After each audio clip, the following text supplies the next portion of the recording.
স্বাগত জানাচ্ছি খাতুনগঞ্জ থেকে মতিঝিলে। সাথে আছে আমি শামীম জাহেদি। বিশ্বের শীর্ষ ধনীদের কাছ থেকে বিনিয়োগ আশা করছে বাংলাদেশ। এর পাশাপাশি বিদেশি বিনিয়োগ বাড়াতে আংটাক সম্মেলনে সদস্য দেশগুলোর কাছে সহায়তা চেয়েছে বাংলাদেশ। আজ আমাদের আলোচনার বিষয় বিদেশি বিনিয়োগ। এই নিয়ে আলোচনা করতে আমার সাথে স্টুডিওতে রয়েছেন বিনিয়োগ বোর্ডের পরিচালক তৌহিদুর রহমান খান। তবে মূল আলোচনা যাবার আগে দেখে নেব একটি প্রতিবেদন। বিশ্ব বিনিয়োগ প্রতিবেদনের তথ্য অনুযায়ী প্রতি বছর উন্নয়নশীল দেশগুলোতে বিনিয়োগ হচ্ছে $1.4 ট্রিলিয়ন।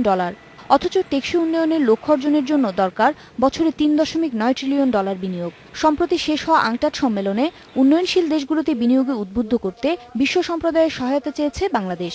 সম্মেলনে বাংলাদেশকে বিনিয়োগ বান্ধব দেশ হিসেবে উল্লেখ করা হয়েছে বলে জানান শিল্পমন্ত্রী। যেহেতু বিভিন্ন দেশ ইতিমধ্যে আমাদের দেশে বিনিয়োগের আগ্রহ প্রকাশ করেছেন, সুতরাং আমার বক্তব্যের যৌক্তিকতা এখানে প্রমাণিত হওয়ায় তারা এটাকে প্রশংসা করেছেন এবং আগামীতে যখনই এই আংকারের এই সম্মেলনের পরিপ্রেক্ষিতে যে সমস্ত কর্মপন্থা গৃহীত হবে সেখানে বাংলাদেশ বিনিয়োগের একটি প্রাধান্য পাবে বলে আমার বিশ্বাস। মন্ত্রী জানান, সম্মেলনে বিল গেটসের মতো বিশ্বের শীর্ষ ধনীদের কাছ থেকে বিনিয়োগ চেয়েছে বাংলাদেশ। পৃথিবীর বিভিন্ন ধনী লোকেরা আমাদের দেশে সাধারণত ইনভেস্ট করতে আসছে না। যারা আসছে যেমন জাপান আসছে সরকার হিসাবে, বা কোরিয়া আসতে আছে সরকার প্যাট্রোনাইজার করছে, কিন্তু ব্যক্তি মালিকানা বিল গেটের মতো যারা আছেন, যারা ধনী বিভিন্ন দেশে, তারা যে বিনিয়োগটা করছেন না, এইটার উপরে কিন্তু বিভিন্ন দেশের মন্ত্রীরা জোর দিয়েছেন। যাতে শিল্পমন্ত্রী বলেন, জলবায়ু পরিবর্তনের ঝুঁকিতে থাকা দেশগুলোতে বেশি বিনিয়োগের জন্য বিশ্ব নেতাদের প্রতি আহ্বান জানানো হয়েছে সম্মেলনে। উমনহার আজমি, ইন্ডিপেন্ডেন্ট নিউজ, ঢাকা।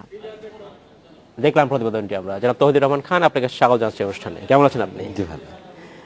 প্রতিবেদনে আমরা দেখলাম যে আংটার সম্মেলন শেষে মাননীয় মন্ত্রী শিল্পমন্ত্রী আমিন হাসান আমু সংবাদ সম্মেলনে বেশ আশার ব্যক্ত করেছেন। আমি আপনার কাছে স্পেসিফিক জানতে চাচ্ছি যে বাংলাদেশের এই যে সম্মেলন, এখান থেকে আসলে বাংলাদেশের প্রাপ্তিটা কি? ধন্যবাদ আপনাকে। আংটার সম্মেলন গত 13ই অক্টোবর অনুষ্ঠিত হয়ে গেল, 13 থেকে 16ই অক্টোবর। এখানটায় আমাদের শিল্পমন্ত্রী মহোদয় সহ বিনিয়োগ বোর্ডের এক্সিকিউটিভ চেয়ারম্যান স্যারও গেছিলেন এবং সেই জায়গা থেকে যে জিনিসটাগুলো এসে আংটারে যে ইম্পাসিস দেওয়া হয়েছে ইনভেস্টমেন্ট ফর ডেভেলপমেন্ট, এবং সেই জায়গাটা আপনি জানেন, সবাই প্রায় জানে যে এইখানটায় বিশ্বের সবগুলো দেশ থেকে, এই আংটার সদস্য দেশগুলো থেকে investors, country head, parliament member and ministers and private delegates also attend there. So ওখানে আমাদের যেটা হয়েছে, যেটা discussion, challenges, opportunities and policy solution, এটার উপরে জোর দেওয়া হয়েছে।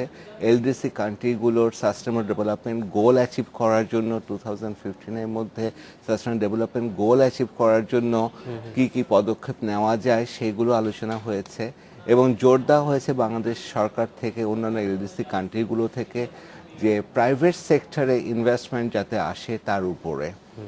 মাননীয় মন্ত্রী মহোদয় যথার্থই বলেছেন যে আমাদের দেশ থেকেও চাপ দেওয়া হয়েছে যে আমাদের পাবলিক সেক্টরে ইনভেস্টমেন্ট আসছে বিভিন্ন উন্নত দেশ থেকে বা ডেভেলপ কান্ট্রিগুলো থেকে। সেক্ষেত্রে আমরা কি করে প্রাইভেট ইনভেস্টমেন্টকে অ্যাট্রাক্ট করতে পারি সেটার উপর জোর দেওয়া হয়েছে।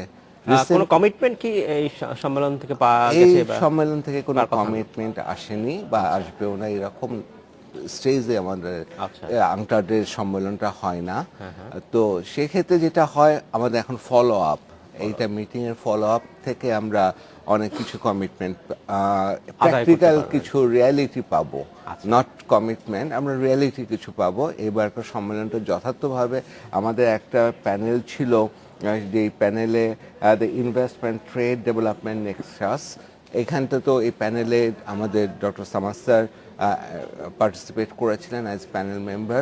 তো ওখানেও উনি জোর দিয়েছেন এটার উপরে। এই ফলোআপটা কারা করছে? সরকারের কোন এজেন্সি করছে? এটা শিল্প মন্ত্রণালয় এবং বোর্ড অফ ইনভেস্টমেন্ট করছে এবং পাশাপাশি এটা ফলো আপের ব্যাপারটায় প্রধানমন্ত্রীর কার্যালয়ও এটা মনিটরিং করছে।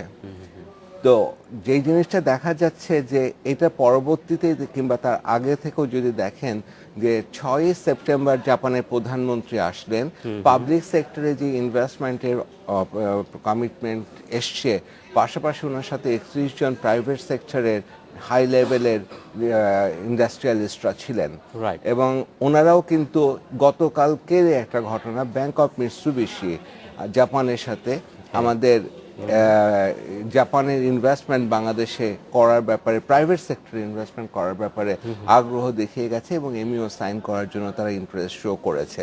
গতকালকের এই ঘটনাটা তারা চাচ্ছে বেসিক্যালি এই জাতীয় উন্নত দেশগুলো গভর্নমেন্ট ডিসিশন যেদিকে যায় সেদিকে কিন্তু ইনভেস্টমেন্টটা সেই কান্ট্রির দিকে যেতে চলে যায়।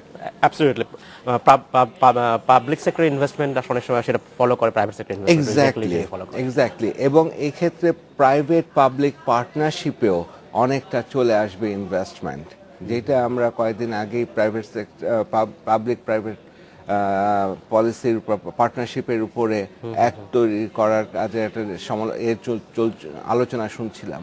সেখানেও দেখলাম যে এই ক্ষেত্রেও বৈদেশিদের বেশ আগ্রহ রয়েছে। সুতরাং এইভাবে বলা যায় যে ফলো আপ যেটা চলছে আংটার্ড সম্মেলনের পরবর্তীকালীন সময়ে সেখানে ভালো রেসপন্স পাওয়া যাচ্ছে বা পাবো আমরা অদূর ভবিষ্যতে।